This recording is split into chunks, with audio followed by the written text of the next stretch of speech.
feel your warmth creep into my bones. Welcome to Dirt Ride Home. Today we are going to be doing something different. We often get asked the question, how did you guys meet? You're an American.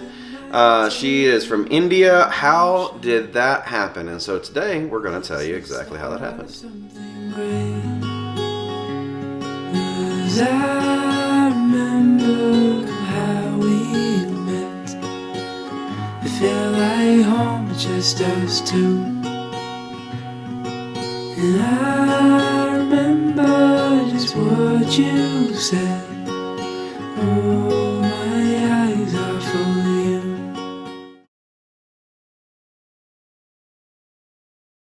So our love story did not begin in America or not in India, but it actually started in South Korea. How many years ago? Long time ago in a galaxy far away. Yes, that was in South Korea, where we first met. So I went to South Korea as a missionary in the year 2003, and I worked there for 3 years, and it was during that time that I had the chance to meet this amazing guy sitting beside me. Shucks. And I went to South Korea because I was in the military, and in 2003 I went from National Guard to active duty military, and went to my first full-time duty station was in Camp Casey in South Korea in a little town called Dongdaesan. Yeah, and I worked in Korea as a school teacher in the church, one of the schools that the churches ran there.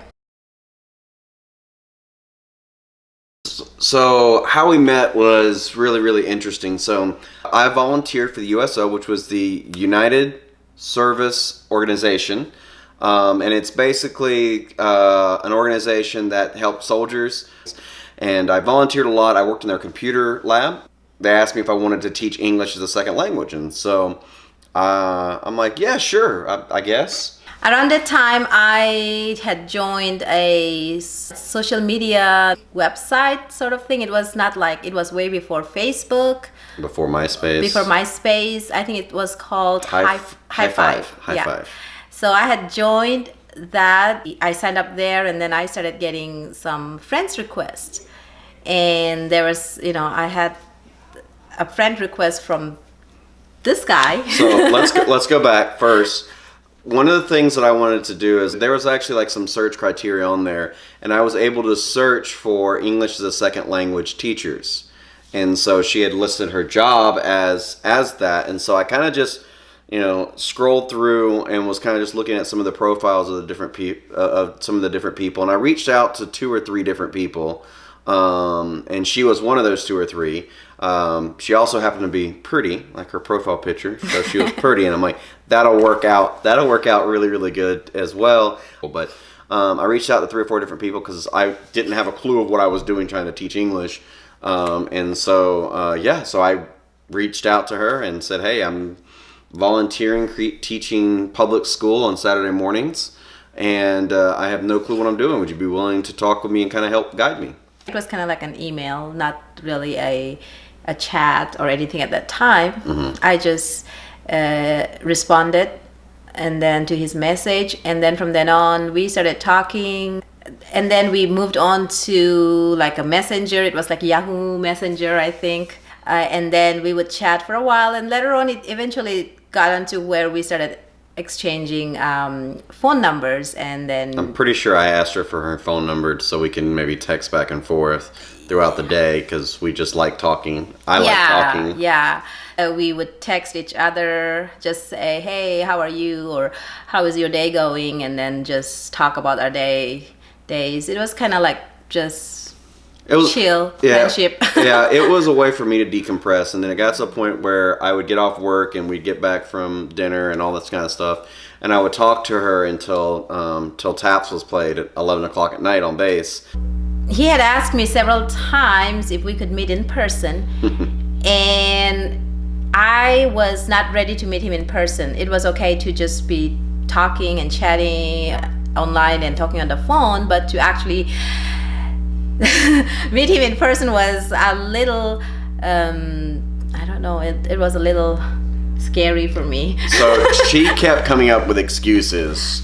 I need to wash my hair, or I've got something going on with the school this weekend. It was not really an excuse. They Some were of them were real, excuses. because on the weekends that's when he was free and he would ask me to meet, but I had a lot of things going on in weekend. Like on Saturdays, of course, it's church service, and then church programs during the afternoon. We always had something going on. And then on Sundays there was the school that I taught at, we were doing weekend English intensive classes, so some weekends I had to work there. She kept coming up with excuses not to come meet me. That's what she says. She's still coming up with the excuses. It's 15 years later, honey. It's okay. Well, actually 17, 18 years later now. We've been married for 15 years, but yeah. But finally, I don't know, after weeks or maybe months of him asking if we could didn't meet, he was persistent, and persistence paid off. Yes, I was very, very persistent. Yeah. And so we had decided that we were going to meet, but to calm her nerves, and I think a little bit of my nerves too, and it's not just the two of us meeting, we both were going to bring a friend. And I brought a friend of mine who I worked with, and she brought a friend who she worked with. And it wasn't really a double date because we were just all going just to hang out again. Yeah. And so in my mind, it wasn't really a double date. It was a date with chaperones is the way I thought about it. Yeah. So here's the interesting part. We actually, the first time we met in person was in KFC. Kentucky Fried Chicken is what KFC stands for, if you didn't know.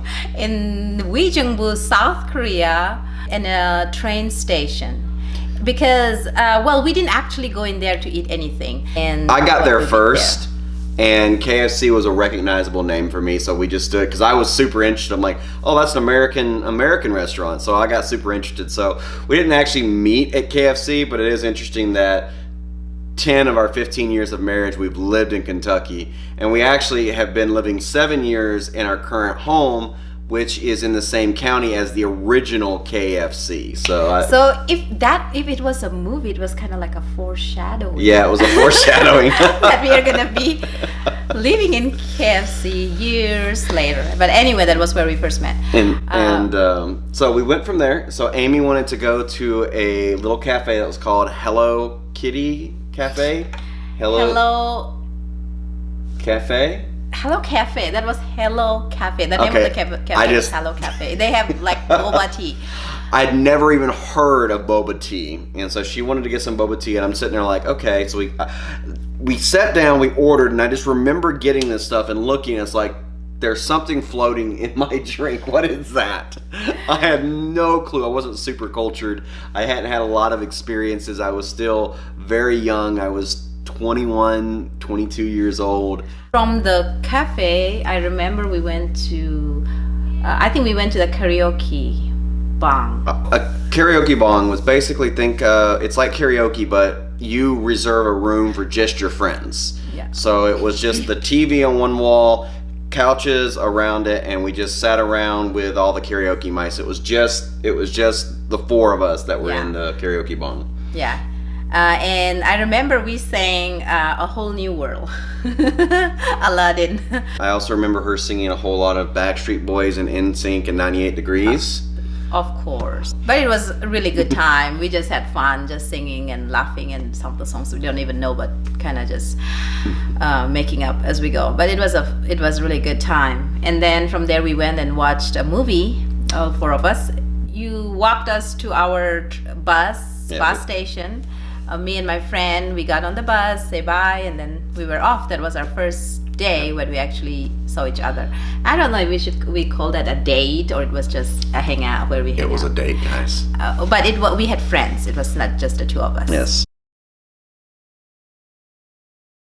So after that, the next time I invited him to our church.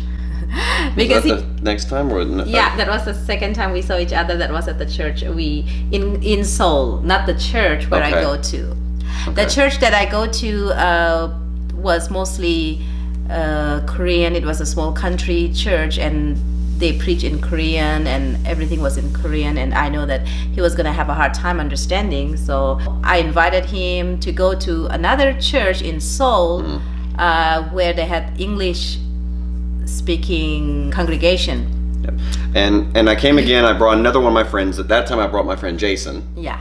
I was talking to him about her, and he's like, "Oh, she invited you to go to church. Oh, that's kind of cool. I haven't been to church in a while." I'm like, I just invited him to come with me, and so he's like, "Yeah, sure."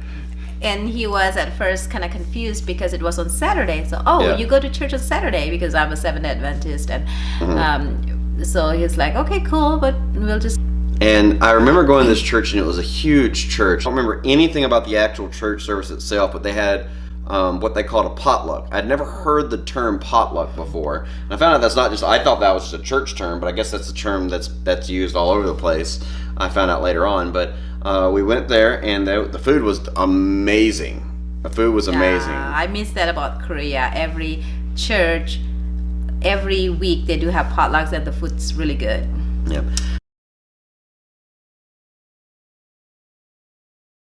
From then on, we would usually meet each other during the weekend. He is only free to come. He is free during the weekend. So, and I usually go to church.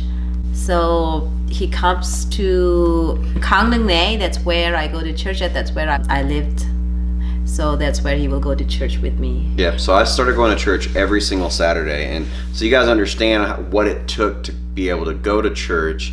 Is I would get up at 5 o'clock in the morning, and I'd have to catch the 6 o'clock train, and then it was about a mile and a quarter walk that I had to walk from my base, because none of the taxis ran at that time, and then go to Uijeonbu, and then I had to walk. It was close to a mile from the Uijeonbu train station, and then it was almost an hour bus ride to go from there to I'd have to get up at 5 o'clock in the morning to be able to make it to church by 9:30 or so. Yeah. And I got there about 9:15 or so, I think. But he must actually like spending time with me, because he was willing to make that long trip. Yeah, well, and then it was also, I did enjoy the Bible study itself, because I wasn't really into church and things like that, but the first Bible study, they actually did a Bible study on Daniel chapter 2. The Sabbath school teacher, it was in English, his name was Benjamin. I remember him talking about Daniel 2 and talking about the history, and I studied history, I knew history, I liked history a lot, and so the things that he was saying in Daniel 2 made a whole lot of sense, and I was really impressed that he was like, "Man, you must really know your Bible very well." I'm like, I don't, but it was really nice to hear that.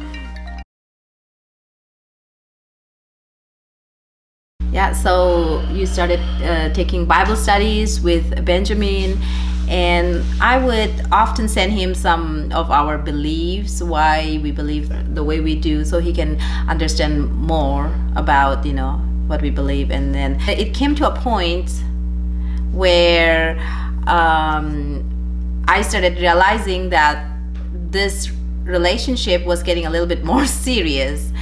And so I wanted to make sure that he understands that my faith was important to me. And if there's going to be any future for us together, then he needs to be able to accept my faith, and to know I can't really be with somebody that will have different beliefs that I do. And pretty girl said study the Bible. I'm like, okay. And so but no, all jokes aside, we did a Bible study. She explained the idea of Sabbath, and it made perfect sense to me. It was a question I always had. If the Bible says 6 days shall you labor, but the seventh day is the Sabbath of the Lord your God, why do we go to church on Sunday instead of Saturday? So that made sense to me. And so it wasn't very difficult for me to grasp that one.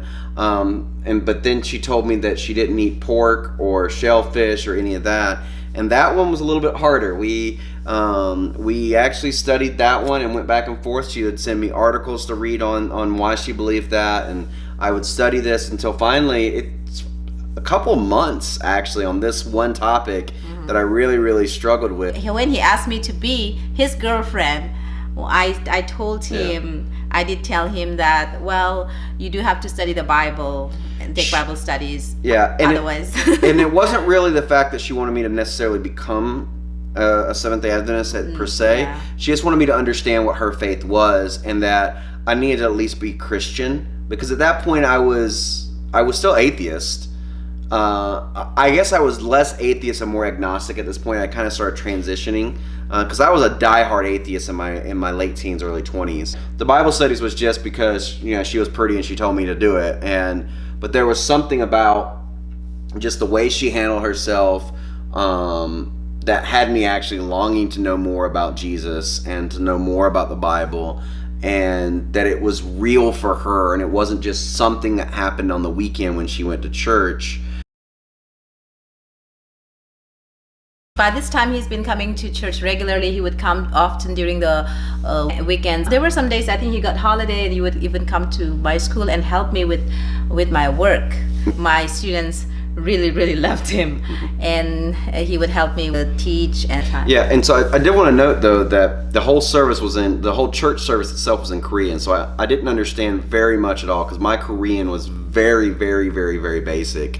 But they would let me watch these little videos by a preacher by the name of Doug Batchelor, and so it was on the old school MP3. It was an iPod, but it was the first video iPod. It was a video iPod, and Amy gave me his book to read, and so all of this culminated with the sermons that I was listening to, the books that I was reading, the Bible studies I was taking. I made the decision to get baptized, and it was cold. I remember that because the baptistry was outside, and we were baptized. It was super cold, and I remember coming up out of the water, and there was like a bouquet of flowers that Amy had bought me flowers. It was a tradition, I think, in Korea, when somebody gets baptized or some other, occasions, for people to give flowers.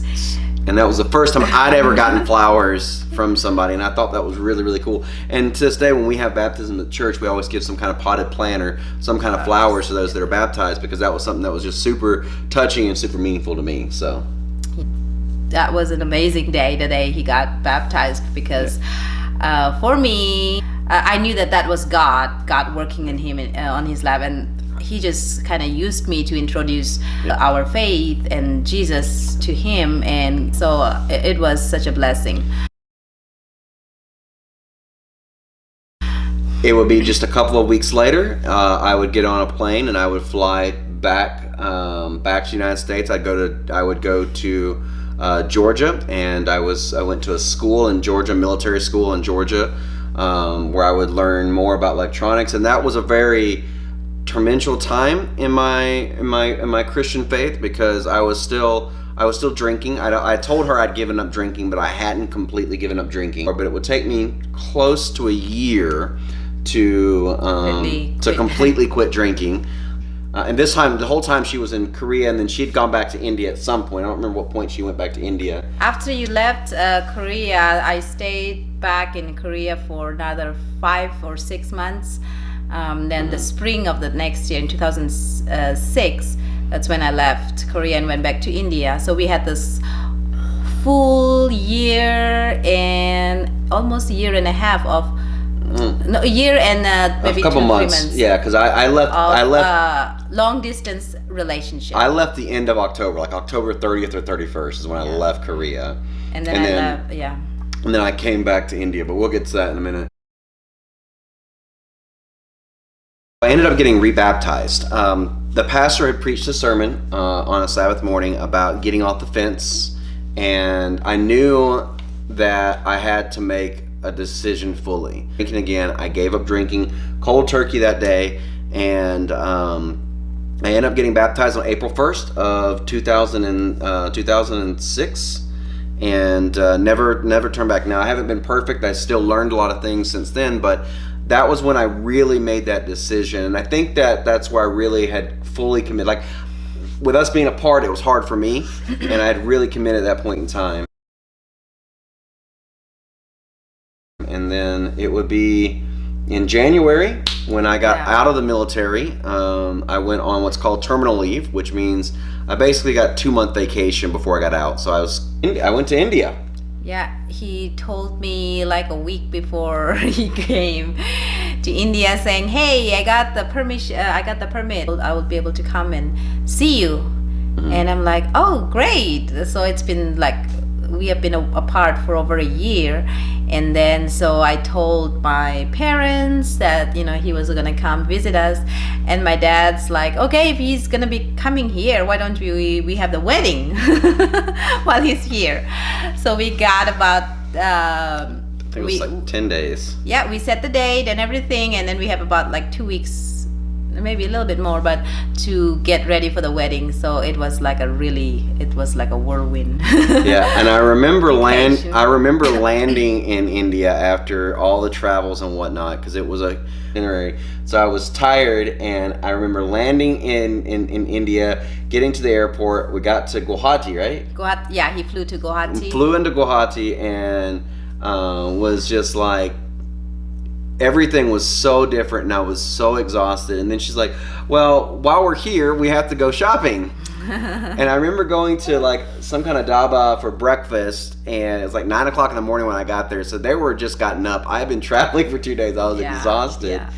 It was, you know, people plan for weddings for like months, and then for we had like 3 weeks to plan for a wedding. So we had very little time to prepare for the wedding, but well, we made it work. And we had the wedding in January of 2007. January, yes. Yes, and everything was very new and very different and unfamiliar to him. So I had to always, you know, lead him through, explain to him, and tell him why things were the way it was in the village. And one thing that was the most shocking for him was the number of people that came that were there at the wedding. So it gets to the wedding day, and then she's telling me how they're preparing for it, how many people are going to be there. And she's like, it's going to be about, you know, this many people. I'm like, why? And she's like, don't worry, I won't know most of them myself. I'm like, then why are they coming? And then she explained to me it's a whole village type of thing. And I'm like, okay. And so the church was completely packed. There was people outside the church windows looking in. Because I was in the military, right? So let's give a little bit of explanation. Yeah. When I'm in the military, and so if you are 10 minutes early, you're on time. If you're on time, you're late. So you need to be somewhere at least 15 minutes prior to the start time in order to be considered there, right? Our wedding was supposed to be at 12 o'clock, and it's 12:15, and we're still standing on her front porch with me, her dad, and my best man, Rainey. Which is her sister's... My brother-in-law now. My brother-in-law now, but it was his sister's boyfriend or fiance at the time. Yeah. And so, standing there, I'm like, I'm sweating. I'm like, is she going to call this thing off when I flew all the way over to India? And stuff. So, they just, you know, work on a different timetable. We ate, and we had rice that was wrapped in banana leaves, and it was the best tasting rice of my entire life. And it was like, and we ate everything on the banana leaf, and we didn't use utensils. It was eat with your hands, and it was just like you put the curry on there, and it was so good. And it's the best tasting rice, the best way to eat ever. We should just get rid of all utensils and eat all of the rice on the banana leaves. It was amazing. Yeah. I love that. I like that too. It has a very distinct, good smell. And then after we ate and we had everything, and we went, then everybody had to come in. And give us our gifts and wish us well, and it seemed like it took hours, and we shook everybody's hand. This was before COVID, of course. It's funny we even say that. It was a long time ago, and we shook everybody's hand. I was so incredibly tired, but everybody was so generous. The people were so generous, and it was just such a phenomenal thing, and I was so lucky to be married to this beautiful woman. And then, of course, we had to get remarried because I had to propose twice. We had to get married twice. After our marriage, we did go out somewhere. Maybe we went to Shillong for a while, kind of sort of like a honeymoon. Even though we had some of my sisters and okay, hold on. No. She's making this all nonchalant. So like, the next day, we ended up going to Shillong, and when we get to the hotel, and she's sitting there talking with her sister and one of her friends for like what seems to be hours. I'm just like, this is a great honeymoon. We bring the whole family on the honeymoon, I guess. It was really, really weird for me. It was fun. And it was weird. We did go to Delhi to Taj Mahal. When we went to Delhi for several days. We hired a driver and we drove around to different sites. We went to see the Taj Mahal. We went and seen the Red Palace. We stayed actually at an old palace that was converted into this hotel type of thing that was really cool, that had an amazing breakfast food with fresh fruits and stuff that was simply awesome. And then I came back to the States for a couple months. I had to get our house ready. We were going to move to Arizona. So I went to Arizona. We got everything set up, and then she got her visa. Took me another 2 months after he left to get all my paperwork ready to be able to come here for the visa. Our marriage in India was our church wedding before God. It's what we consider our actual wedding. We didn't do any legal paperwork because of our visa status. So we ended up coming here.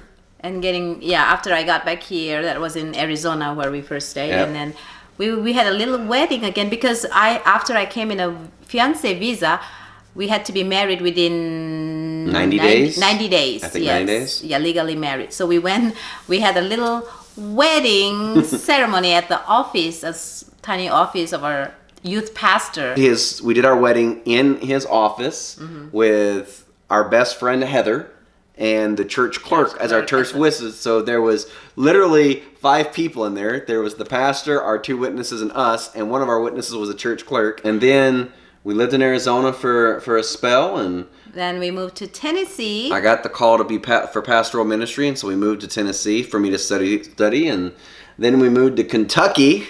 We worked at a church. I worked at a church in the Lexington area, and then we moved down here to where we're living at now, in the hometown of the original KFC. Cool. So it's gone full circle. And so now in January we celebrated 15 years of marriage. I know. 2 kids and a dog. Life is good. Yeah. Thanks to God. Yes. Yeah. And so now I've been pastoring. 13 years I've been pastoring. Amy has been back to teaching because she taught in Korea, she taught in India. She's been back to teaching full time for 4 or 5 years now. And that's a little bit more about Amy and I's love story. We figured this would be a great time to do it for the red for Valentine's Day. So we're releasing this for Valentine's Day for 2022. Wow. So there's our love story. And I remember just what you said. Oh, my eyes are full of you. The sun is low, but it's on the rise. I'm hoping time stands still. I'm falling deeper into your eyes. This moment's irreplaceable. As I